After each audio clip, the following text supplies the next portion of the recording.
नमस्ते. सकाळीच मी नाश्त्याला मस्तपैकी असे गरमागरम पोहे केले होते आणि नाश्ता करून झाल्यानंतर ना, मी ह्या ज्या शिमला मिरचीची जी झाडं लावली होती ना, त्याला ह्या मिरच्या मागच्या आठवड्यात मी 4-5 मिरच्या काढल्या होत्या आणि आता ह्या आठवड्यात ह्या एवढ्या बऱ्यापैकी म्हणजे मोठ्या झाल्या मिरच्या. मग ह्या मला एवढ्या मिरच्या सापडल्या होत्या आणि एवढं भारी वाटत होतं ना, बापरे! काय सांगू तुम्हाला. आणि आजच्या जेवणामध्ये ना, मी मोड काढलेल्या मुगाची आमटी, भात, फरसबीची भाजी, आवळा आणि गाजर आणि मस्त नरम नरम अशी तांदळाची भाकरी असं मी दुपारच्या जेवणाला केलं होतं. आणि मग संध्याकाळी ना, हे आणि मी माझे मिस्टर आम्ही दोघं ना गावामध्ये गेलो. तिथे आम्हाला शेण मिळतं का बघायला, पण कुठे शेण मिळालं नाही, कारण ते झाडांना घालायचं होतं ना म्हणून.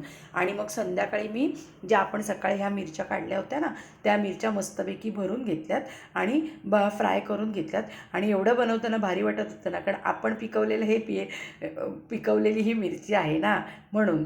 थँक्यू.